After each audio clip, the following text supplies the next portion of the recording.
Oke, hari ini kita bakal ngebongkar sebuah putusan pengadilan yang bener-bener bikin geger dunia kreatif Indonesia. Yap, ini soal kasus hak cipta lagu legendaris Nuansa Bening. Di satu sisi ada gugatan ganti rugi yang nilainya fantastis, lebih dari 28 miliar rupiah yang dilayangkan ke penyanyi Vidi Aldiano. Angka ini nunjukin seberapa besar dugaan eksploitasi komersial karya ini selama bertahun-tahun. Tapi ujung-ujungnya gimana? Gugatannya ditolak. Nah, yang paling bikin kaget, Vidi menang bukan karena dia terbukti nggak bersalah, tapi karena alasan teknis yang jujur aja sangat kontroversial. Inti masalahnya ada di istilah hukum yang kedengerannya rumit ini. Gampangnya gini, hakim nganggep gugatan dari pencipta lagu Kiana Nasution itu nggak lengkap. Pertanyaannya, emang siapa yang kurang? Dan inilah logika yang dipakai sama pengadilan. Menurut hakim, gugatannya cacat karena nggak menyertakan setiap event organizer dan setiap platform digital yang pernah nampilin Vidi bawain lagu itu selama belasan tahun. Logika inilah yang dipakai buat ngegugurin seluruh kasusnya.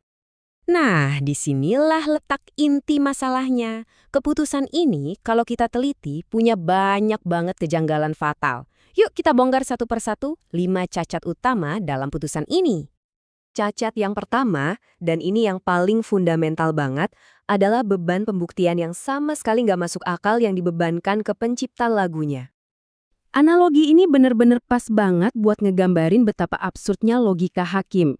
Coba bayangin, seorang pencipta lagu disuruh ngelacak, ngedata, dan nuntut setiap I.O. selama belasan tahun. Itu tugas yang hampir mustahil. Dalam istilah hukum, ini namanya probatio diabolika atau beban pembuktian iblis. Bener-bener nggak adil. Hal ini langsung nyambung ke cacat yang kedua.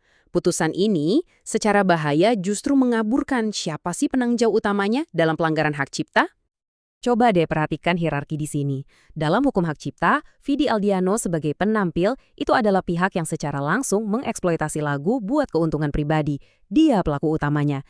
Nah, penyelenggara acara dan platform digital, walaupun terlibat, perannya lebih sebagai fasilitator atau pihak sekunder. Putusan ini keliru banget karena menyamaratakan semuanya seolah-olah ngasih jalan buat pelaku utama buat ngumpet. Cacat ketiga ini nunjukin gimana putusan ini secara terang-terangan mengabaikan salah satu asas paling penting dalam sistem peradilan kita, prinsip yang bahkan ada di undang-undang. Asas peradilan yang sederhana, cepat, dan berbiaya ringan, itu kan harusnya jadi ruh dari akses keadilan buat semua orang. Tapi, dengan maksa penggugat buat nuntut ratusan pihak lain, putusan hakim ini justru menciptakan kebalikannya. Proses yang super rumit, lama, dan pastinya mahal banget. Ini sama saja mengkhianati amanat undang-undang itu sendiri. Dan sampailah kita di puncaknya.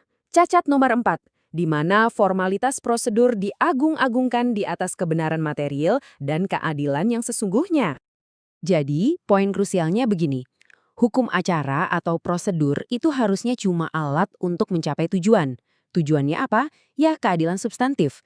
Tapi dalam kasus ini, hakim seolah-olah pakai alat itu sebagai tembok yang malah ngehalangin keadilan. Substansi gugatannya, yaitu dugaan pelanggaran hak cipta, nggak pernah diuji sama sekali.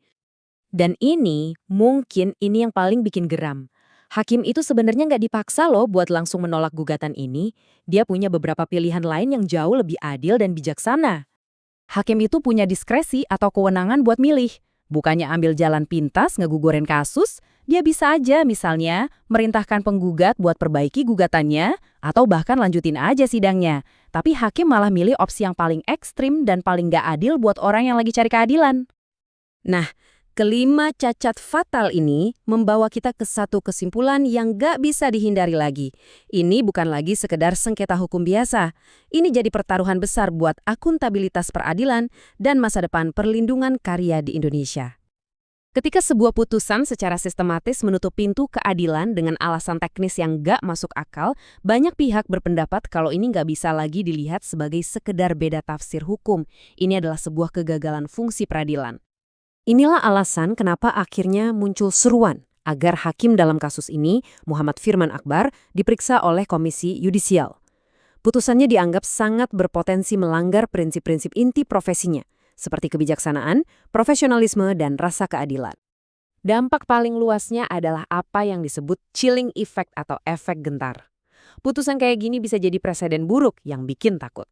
Para seniman dan kreator lain jadi mikir 2 kali buat memperjuangkan hak mereka. Mereka khawatir bakal dikalahin bukan karena salah, tapi karena tembok birokrasi pengadilan yang mustahil ditembus. Dan kita tutup pembahasan ini dengan satu pertanyaan untuk direnungkan. Kasus ini nunjukin gimana prosedur yang seharusnya jadi jalan menuju keadilan justru bisa jadi penghalangnya. Kalau hukum sudah menjadi tembok, lalu di manakah keadilan akan menemukan tempatnya berlindung?